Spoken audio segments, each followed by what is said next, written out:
All right, thank you so much for staying with us. Let's get straight now into the conversation, as of course the proposed nationwide protest has begun. Information reaching us now that in all part of Benin City and other part of the Federation, the protesters are already mounting guards to ensure that they carry out their peaceful procession without any form of interference. Let's quickly look at what some of our guests will be telling us. We have it with us in the studio, Jumbo Godwin. He's the convener, Best Edo Project. He's live here with us in the studio. Good morning, Jumbo, and welcome to the program. Thank you. Thanks for having me. And of course, we are expecting to have with us, joined virtually from Washington, D.C., Dr. Paul Egariva.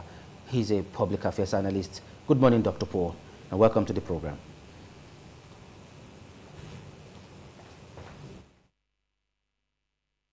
We hope to connect with Dr. Paul in a moment, but let's begin with you. You actually drove down from your home to this place. Tell us, what is happening in the town? All right. As at early as 6, 7 this early morning, the level of restriction this morning, so many persons are at home, and some major bus stops we are seeing, I was able to see some youths gathering to start the protest as the way it's supposed to be. And I believe that it's going to be a peaceful protest because this has nothing to do with political affiliation. This has nothing to do with tribe. But the major issue is that Nigerians are hungry. Nigerians are hungry, and there is high level of inflation in this country. And what we want the president to do is to come out and address the nation on a nationwide broadcast. Tell us the way forward. Just the way you came out on the day of your swearing in and told Nigerians that fuel subsidy has gone, and from that day till now, Nigerians have been living in an untold hardship. You can still replicate the same measure, come out this morning, address the nation and tell Nigerians, yes, we understand the hardship this fuel subsidy is bringing to the table of Nigerians. We want to review this subsidy and reinstate it back if possible, because our refineries are not working. So removing fuel subsidy totally, you are making Nigerians not to be able to feed themselves. Do you think reversing the subsidy removal is the way out? Yes. Is that the way out? At least that's a short-term measure. You understand? At least if fuel now is around 150, 200, at least everything will go down, because the center of Nigeria economy lies on petroleum. And you like Nigeria now, we don't have train station that is moving goods from one state to the other. You understand? Just normal vehicles and all of that. So if you are attacking this fuel, it means all the economy in Nigeria, or all the sectors around that makes us a nation, will be crushed down. You understand? So I want the Mr. President to come out this morning and address Nigerians, tell them the way forward. It's not about putting blame on anybody or trying to feel that some certain political party is against your government. Nobody's against your government. The truth is Nigerians are hungry, and this has nothing to do with because the president is from Yoruba. It has nothing to do with that. Everybody in this country are hungry. And okay. Go on. Land on your thoughts. The last, the 70,000 naira minimum wage has nothing to do, cannot even solve one problem, because currently now a bag of gari is 56,000 naira. So how do you expect civil servants to live? You understand? We are dying. That's the truth.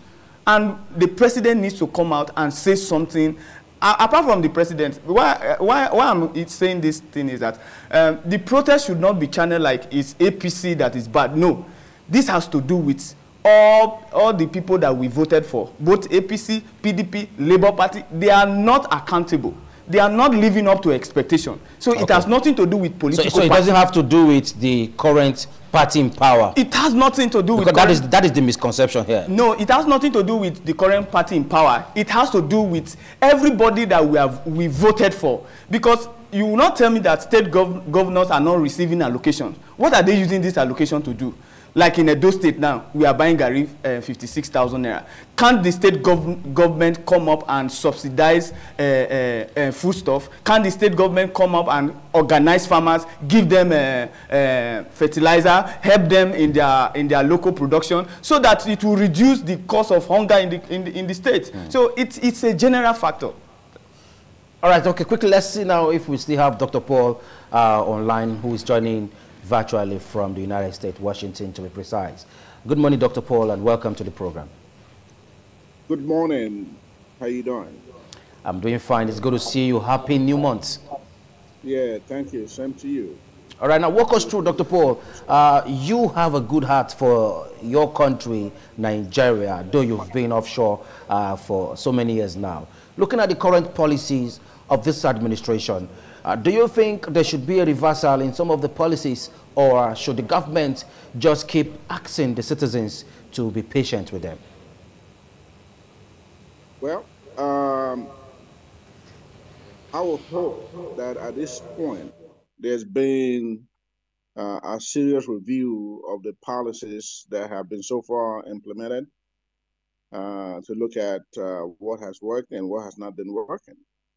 Judging by the current situation of things in the country, the hunger, basically, let's say, is in a land that is affecting everyone. I think it's incumbent on the government at all levels to really have policies in place that can bring immediate relief to the masses. So in that regard, there ought to be policies that will be implemented that can really alleviate the suffering in the land. Dr. Paul, in a moment. But Jobo Godwin, the government keeps saying Nigerians should be patient. And of course, we heard the Senate president saying that, well, while you go on the street protesting, we'll be at home enjoying and, of course, relaxing and eating. Is that what a serving senator, the number 3 man of the country, should be saying at this point? And for me, the reason why he has the impetus to say that is because they own security architectures, and so they can control whoever they want to control. But let it be stated here clearly. If the police do not want to join the citizen to do the right thing, I would love Nigerian citizens to stop giving police arms on the road, because let those police live on their basic salary for 1 month, and you will know that the country is biting hard on everybody. See, the truth is... So are you saying Nigerians are the one feeding Nigerian police? Is that what you're saying? The salary of an average Nigerian police cannot even take care of a policeman for 2 weeks. I'm not lying. So if Nigerians are the one now contributing? Yes, if they are not on the road, would they get money? That's the truth, except you are high-ranking police. But if it's just normal, they just recruited you and all of that, how much is your salary? You understand? So looking at what the Senate president said, it shows that we have leaders who are not people-centric. And we should end it now. You understand? We should be voting for people who have empathy for citizens. You understand? The truth is that people are dying in depression in this country. And what we want from the National Assembly is to come out with laws that will help the citizens. Not you telling us we'll be eating and why Nigerians are protesting. Who voted you into that place? Who made you who you are? Is it not the vote of average Nigerians? So we are now seeing a system whereby some persons are lord while some are servant. It ought not to be so. If you go to foreign countries, those in government are serving the common good of the citizens. Okay. That is how it's supposed to be. All right, let's quickly get back to Dr. Paul. Now, Dr. Paul, if you're still there, let's look at some of the insights into the reason why the protesters are actually taking to the street to express their grievances. Part of what they said is PMS is on the high side, hike in electricity tariff, and so many other issues. But the presidency, led by President Bola Ahmed Tinubu, has quickly ascended and signed the bill to ensure that civil servants goes home smiling with 70,000 naira. He has also ensured that there have been distribution of grains nationwide. Do you think palliative is the way out of this current dilemma, Dr. Paul?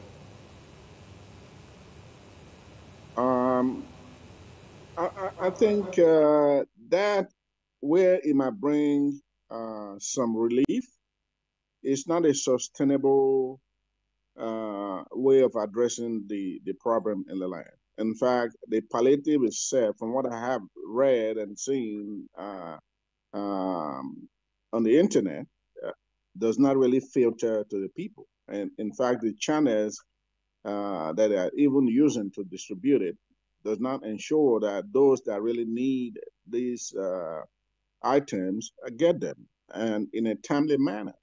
So while that might be well intended, it is not a well thought out process, and it's not a well managed process to actually ensure that everybody gets it.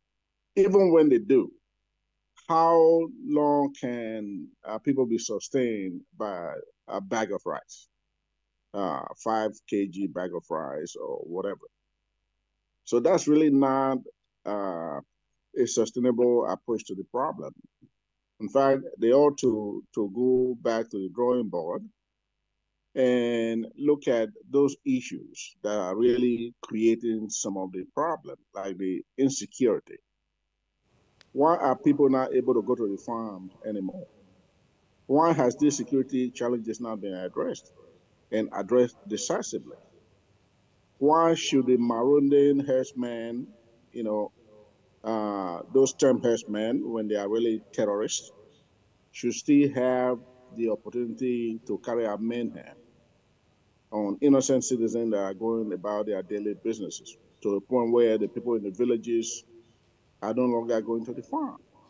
All of these issues led us to the situation that we are in today. And there ought to be a serious effort to address that. I mean, the herdsmen carry on the killings, and these are not addressed. And no one is brought to book, no one is tried, and no serious consequences being meted out on these people that are carrying out the destabilization of the country. So we need to be looking at that while you are also working on a palliative. The palliative, like I say, is not sufficient. It's not exactly, not at the rate that is being done, the quantity, and that is being delivered to the masses. Okay, thank you very much, Dr. Paul. We'll be returning back to you in a moment. We still have some gentlemen joining us on the program this morning to actually share their thought with us. We have still in the United States, from the Michigan part of the United States, Dr. Kenua Obaseki. He's an engineer and, of course, a businessman. And, of course, he's also an entrepreneur. Thank you so much for joining us, Dr. Kenua.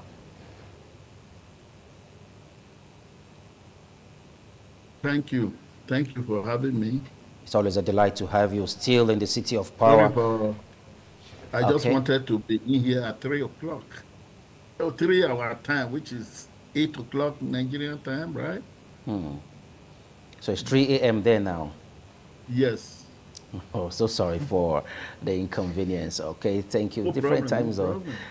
All right, let's quickly see. We also have Mr. Wahab Ekekide, who is also joining us from the City of Power in Abuja, the Federal Capital Territory. Abdul Wahab Ekekide, convener of Edo Concerned Patriots, and so he's an APC chieftain. Thank you so much for joining us, comrade.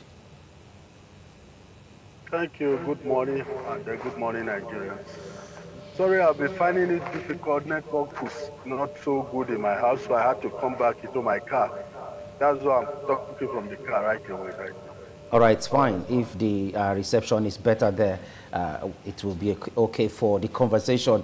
All right, let's get now to Jumbo. Jumbo, the youths are the frontliners as far as this protest is concerned. You're right. What is the tendency that it won't be hijacked?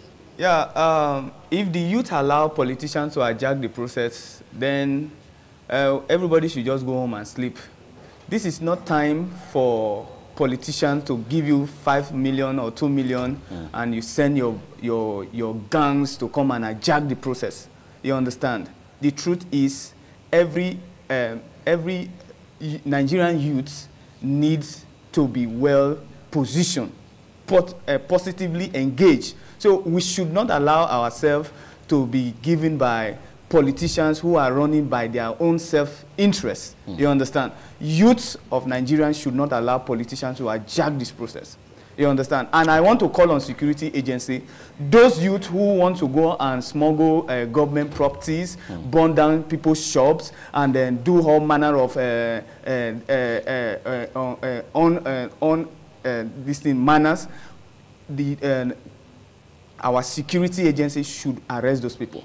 You understand? It's not time to burn down government parastatals, government buildings, and all of that. Those are not our problem. Our problem is we need policies that are working, and we should organize ourselves in a peaceful manner. So Nigerians youth should not allow politicians to help them hijack the process. Okay, let's get to Dr.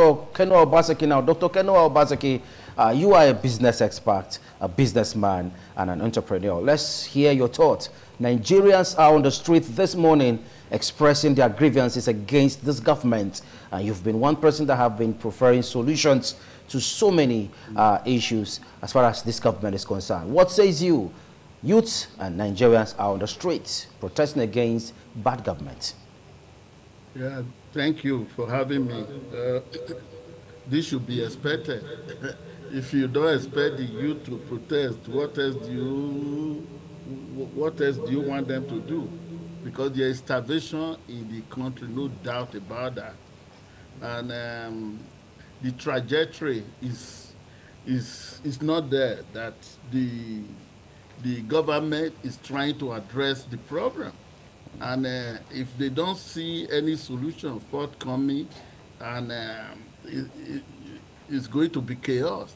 I was in the country last year, I think May, when this government came in, and then all of a sudden, overnight, the fuel prices jumped from 200 and something to 640 something. Who does that? Except you are creating a chaos. And by then, Nigeria was already suffering. Nigeria was supposed to be the worst country in Africa, if not compared to some other countries in the world. According to the World Economic Forum, Nigeria was spending 56.4% of income on food items. We are not talking of any other thing, just food. Food. Even we are worse than Kenya, which is 46.7, and Cameroon 45.6. That was 2015. Then came 2022, Buhari had already taken it to 59%. And when Tinubu came, 2023, he removed the fuel subsidy, it just jumped to almost 80%. I don't need to tell you that you almost spend all your salary on food, just food items. Whereas you in the US is just 6.4%. It went to 6.7%, and they are complaining that they have inflation, and that the government should do something about it. We should be discussing how to find solutions to the myriad of problems we have, not going the other way. I think what the president did is appalling, trying to undo the protest by inviting Babalawo to warn the youth, don't come out. If you come out, there will be consequences. No, there won't be consequences. I pray that this protest doesn't lead to revolution. It will not be good for the country. Okay, let's quickly get to Dr. Obaseki. Yeah, land on your thought before we move on now. Even Tinubu himself was very vocal during the time we were trying to oust Abacha. You all witnessed that. He was, and Here he is now. These are even worse. I wish great people like Chief Enaro is still alive to witness this day. I mean, even Wole Soyinka empathize with him. Just joining Tinubu blindly, it shouldn't be. I know he's trying to pay Tinubu back because Tinubu was worked with Wole Soyinka during those days. But he should come out to tell him that he's heading the wrong direction. Okay. So what we should be discussing is to profile solution to Nigerian problem. Period. Definitely. We'll be getting at that in a moment. But let's get to Abuja, where Abdul Wahab Ekekide is also standing by to join the conversation. Comrade Abdul Wahab, if you're there, the presidency is saying this government has done well. And some persons are saying just less than 2 years in office, they should give the presidency time. Looking at the economy of the country, has this government performed? Well, thank you very much. If you look, this government is just 1 year in office. And I think that the policies... Hello, can you hear me? Go on, we can hear you. Hello? Yeah, we can hear you. Go on. And I think that the policies so far released is what is causing hardship in the country. You're all aware, like my brother said, that the removal of the fuel subsidy has brought untold hardship on Nigerians. And this is in fact. And even the president realizes that because he always says that he knows what the Nigerian people are going through. And but what they keep telling us is that, it's like a pregnant woman who wants to give birth. During the period of the 9 months pregnancy, they go through a lot of pains. That's what we are going through. And at the end of the childbirth, everybody will be happy with the ceremony and begin to dance. I just hope that these policies are actually get towards ameliorating the myriads of challenges we have. But I just have one thing to tell Nigerians. We all, like my brother also said, we all know the challenges we are facing in this country. But I think it is time for us to be solution-driven. We shouldn't all be complaining and lamenting. Lamentation does not bring solutions. And I also think that protests cannot even achieve what we intend to achieve, especially when somehow, like your guest in the studio talked about hijack. Hijack is not about bringing hoodlums to the street alone. It's not about they can hijack protests in different ways. Opposition parties can even take advantage of a protest to want to effect a change of government just for their own good, because they feel that whatever is bad, they should capitalize on it and amplify it so that government will be changed for their own benefit, not even for the benefit of Nigerians. I can assure you that. So hijack is a different way. Some governments are even sponsoring people to go and make sure that the protest is so intense and so that it will lead to government change. And this is what we are talking about. Look, Nigeria is so volatile as we speak. I tell you, there's hunger in the land. People are hungry, whether you belong to APC or you belong to PDP or Labour Party, whichever divide you are. This hardship is affecting everybody. And I think that's what will bring us together. If Nigerians truly unite against our challenges, we will find solutions. And finding solutions is not about fighting. Finding solutions, let's dialogue. We have very serious, very competent people in this country who have solutions. But because I belong to a opposition party, I don't want to give you the solution. I would rather do what will make you fail so that I can come on board. That's not how democracy are run. Okay. Democracy, even the opposition party, are supposed to run a shadow government. If I am an opposition, I remember the days of UPN and FPN. The then Belgian state was under UPN. Professor Abu Sali, the Awolowo government instituted what we call free education, whereas the FPN, they were not even running free education. I am a beneficiary of free education in the then old Bender state. Okay. They were running a shadow government. What you want government to do, where you have government, you do it so that it will be an example to the government at the center, not always to condemn, to complain, to incite people to go on the street. Protest is an inalienable right of every citizen. Okay. The Constitution has permitted us to protest. But the protest that you do to now harm the people you are protesting for. If I tell you this protest the people that will feel it more is not the government. It is the ordinary man and woman who depend on a daily basis to feed, to have a livelihood on a daily basis. They Okay. will not be able to go out today. Okay. They will not be able, for 10 days as they are planned, they won't be able to go. So they won't have means of livelihood. Those are the people that will suffer. The president will not suffer. The ministers will not suffer. And as I tried to you, are aware that the National Assembly went on research. Some of them are go out of this country as we speak. So these are the issues. Who will suffer? The same citizens who are to be the beneficiary are going to be the one that will suffer. Okay, we'll return back to you, Comrade Abdul Wahab, in a moment. But let's get to Dr. Egareva now. Dr. Egareva, Paul, if you're still there, quickly help us. The IG of police, the Inspector General, is saying that if you must protest, submit your identities. And of course, they kind of have restrictions to areas where the protesters must move. Apart from those restricted areas, they were told to stay off some certain areas. Is that the way out? Well, I can understand the sentiments of the IG of police because everyone is aware of the hunger in the land and how that can quickly deteriorate into anarchy. So I can understand that.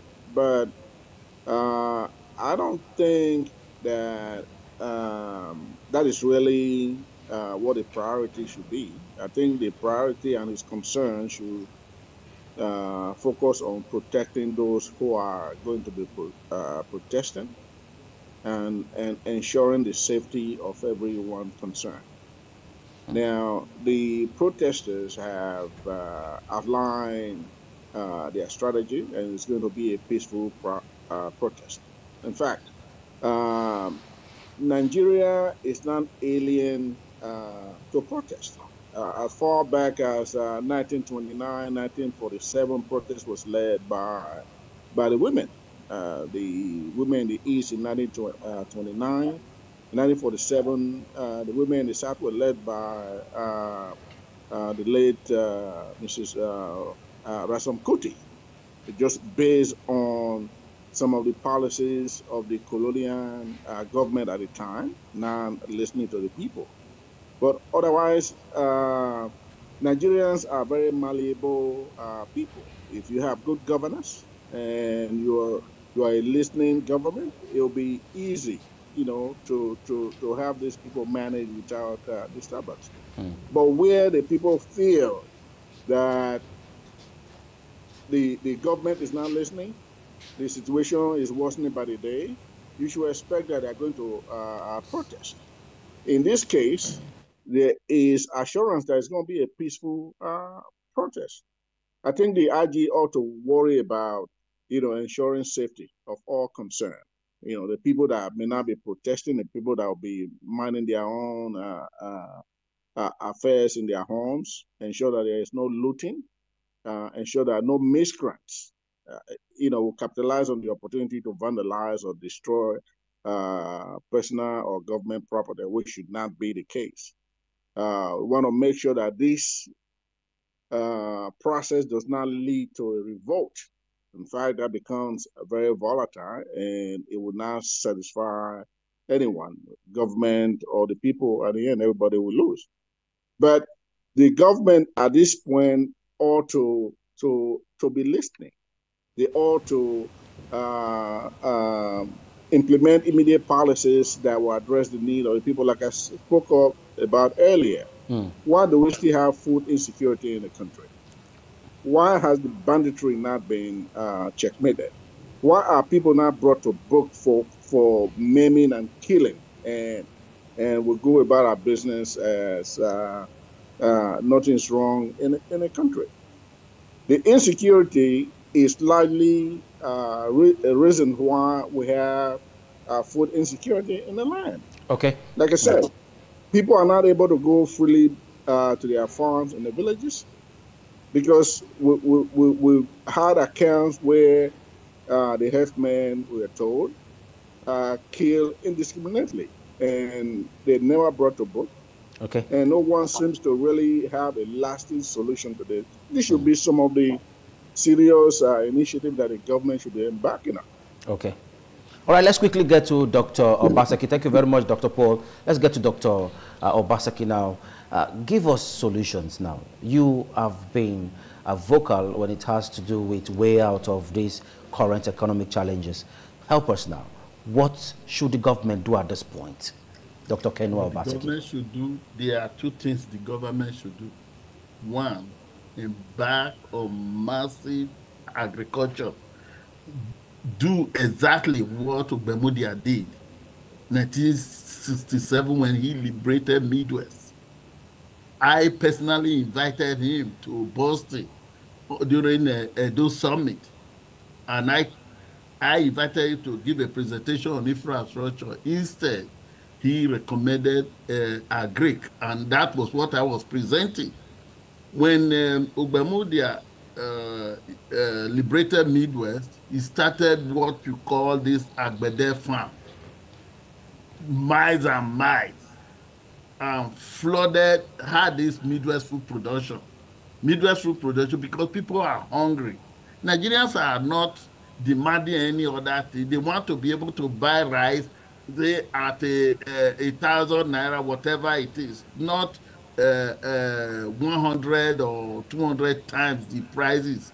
You know, paying 56.4% of your income on food, that's too much. That's one. Then the food insecurity. What he needs to do is to organize the locals so they can defend and comb their forest. That's what we did. That Gelegele Aziz, that's Gelegele Aziz. Some time ago, they were these terrorists, let me not tribalize it, was harassing the women. And then they brought the 13 villages together. Squadron Relay of Blessed Memory went to go and teach them on basic defense, so they can now go to their forest and comb it to protect their farmers. You should do the same in Zamfara, in Kebbi, in Kaduna, all over. Do not bring the military to go to Zamfara to try and fight the terrorists or those who have manned the forest. You need the people, the local from that area, to defend their forest. That's what is needed, nothing else. You know, the military, they have not been able to solve the problem. You do not want the Igbos to go to, say, somewhere in Zamfara to start looking for the bandit. It doesn't work. Or asking the Fulani and the Hausa to go to the Igbo forest and start looking for terrorists. You need to localize it. That will solve the insurgents and what they call them. That's what's happening. Those are the two solutions I will profile. Okay. The agric to flood the nation with food, and two, to localize the defense so that you bring Nigeria back to normalcy. Okay. Thank you so much. We'll get back to you in a moment. Now let's get to Comrade Abdul Wahab. Comrade Abdul Wahab, some Nigerians or some interest group are saying this government is not ready for leadership, as they have been blaming the previous administration that they are the reason why this current administration is still is yet to find its foot. Okay, Comrade Abdul Wahab is not online. If we could connect back with you, we would appreciate. APC blaming APC for the woes of APC. Is that a problem? For me, I'm supporting Senator Monday Okpebolo currently for this governorship race. We are not talking governorship election. What I'm saying, we're talking about the protest. Yeah, I'm talking about the protest now. Yeah. Now, you see, this has nothing to do with party. I repeated it before. It has to do with leaders that has empathy for citizens, leaders that citizens can assess, and leaders that can provide solution at any given point in time. But APC blaming APC for the woes of APC. And that's to tell you that there is a lacuna somewhere. But for me, before you were vying for any position, you already understand that there was a lacuna somewhere. And that was the reason why we came out and tell the people that, vote me, I'm going to remedy this situation. So when you get into office, you have no right to be blaming the previous government. Because before you came into the system, or before the people voted for you and voted against the people that were there, is because there is a lacuna somewhere. You understand? So for me, that's a trash. You understand? That's not the way forward. The way forward should be, now that there is a problem and there is hunger, there is the citizens are protesting, we should come out with way forward, sustainable plan to make sure that citizens go back to their normal work and all of that. You understand? Not passing blame on the previous government. Okay. Dr. Paul, let's get back to you now, Dr. Paul Egariba. Let's quickly walk it through. The presidency is calling for the organizers to have a dialogue. Others have actually suggested that, well, dialoguing is the way out. But the protesters are insisting that they are going to take to the streets. And they've been giving conditions that the protest should not last more than 1, 2, 3 days. And the protesters are saying they want to protest for 10 days. Do you think dialogue is the way out, or they should keep on protesting and asking for their demands? Well, invariably, the dialogue will be part of the end result of these action. The protest, I believe, is also a result of some failed dialogue that have happened in the past. So the protest itself is an escalation and the yearning of the people about the breakdown or lack of attention to pressing issues. But at the end of the day, there has to be an opportunity for all stakeholders to actually sit down and work out solutions that will be sustainable, that will bring immediate succor to the people. Solutions that will begin to stimulate the economy in all areas, development, food security, agricultural actions that can bring immediate stimulation, even bringing goods into the country, maybe perhaps from our neighboring country, that will help also reduce the current impact of skyrocketing prices of food. All of these things at this point, there should be nothing ruled out. We need to look at actions that's going to bring immediate relief to the people. The agricultural aspect of it is long-term. Not depending on the crops, it's going to take a season or two to really have abundant production. But that also needs to be started by taking care of the insecurity and using some of those strategies that have been provided in the past to really sanitize the economy and the country and make people more responsible again. The terrorists that are called bandits cannot overpower the nation. And there has to be an effort to really communicate that, show that, to hold people accountable for their actions. Now, whatever actions have been implemented in the past has not worked. I mean, we read about all of these security votes that have been put out to security agencies, and they've not been able to really bring a lasting solution. Who is reviewing that? If people cannot perform, then we need to look at other ways and have accountability process in place. Okay. All right, thank you so much.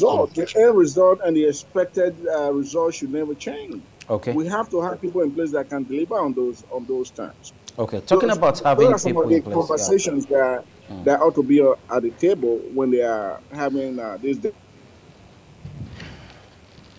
All right, let's quickly get to Dr. Kenwa Obasaki now. There seems to be a network glitch there, but we hope to connect back with Dr. Paul. Dr. Kenwa Obasaki, the former chief whip of the Senate, talking about Senator Alun Dume, he actually said that the presidency is not listening to anyone. Beautiful submission you have there. You have actually given us two ways out of this dilemma. But some persons, even in government, in the Senate, they are saying the presidency is not accessible. You can't get across to the president. There are some kind of blockage, or there are persons who have actually hijacked the presidency from the president. Is that a problem?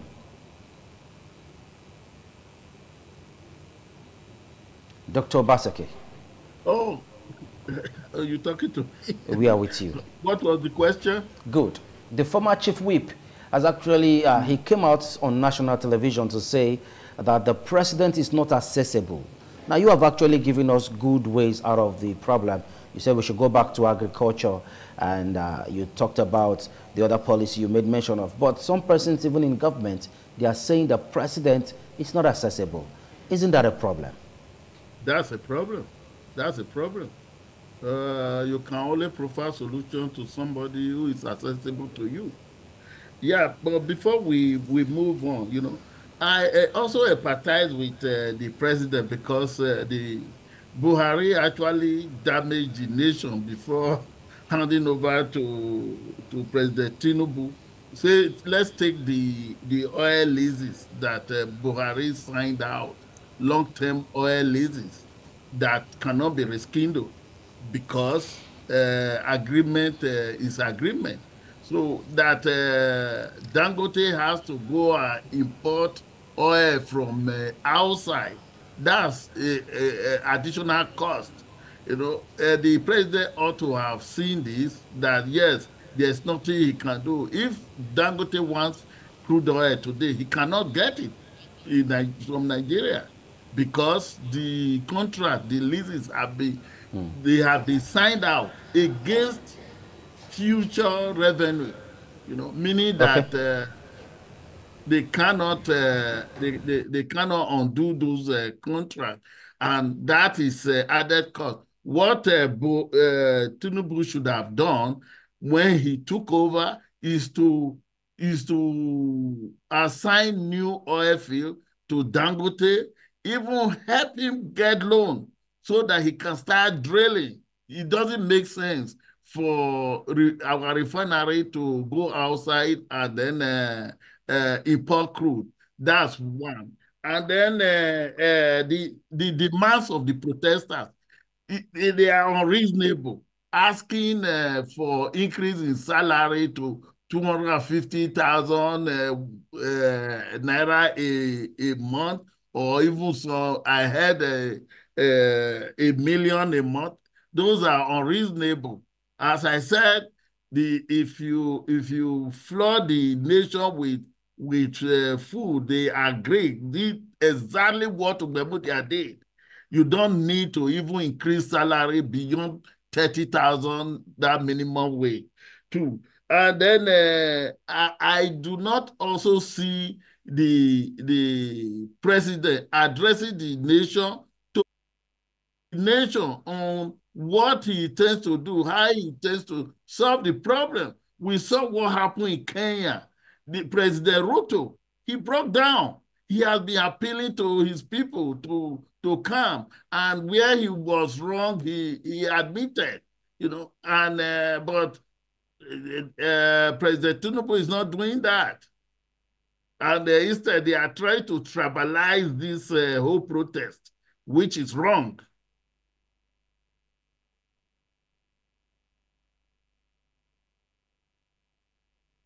Call it a wrap now. Let's get to Dr. Paul Egariba. Dr. Paul, huge government spendings is some of the concerns of concerned Nigerians. They are saying, this government is saying we don't have money, but we saw billions of naira rolled out to renovate or build the house of the vice president. We saw some renovation taking place in the Senate. And of course, a whooping sum of 160 million each for every serving Senate and House of Assembly members. Some Nigerians are saying cut down cost of governance. Could that be a way out? Dr. Paul? Well, that is a big part of the problem because it is showing insensitivity to the problem at hand. Why the common man can barely make 3 square meals a day, we are renovating a practically new structure for the vice president, that is taking billions to renovate, which might actually also be inflated because we are all aware of how porous all of this process is, where people are just enriching themselves through government contracts and construction and what have you. And then you look at the House of Assembly, the same. Now, you compare a Nigerian senator or House of Rep member to a Western world, you find out that the disparity in their earnings is unimaginable. For a senator to be paid $1 million a year, while an average Nigerian is told to exist on a meager 30,000 naira a month. It's just ridiculous. In fact, for me, that ought to be part of the conversation. They are well overpaid. It appears that the reason why people go into government is really not to serve the people. It has become a quick getaway method to self-enrichment.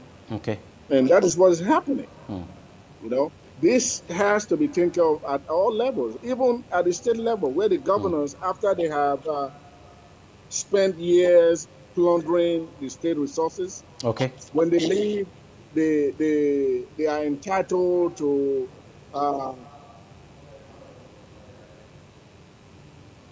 okay. building. Dr. Paul, we need to call it a wrap now.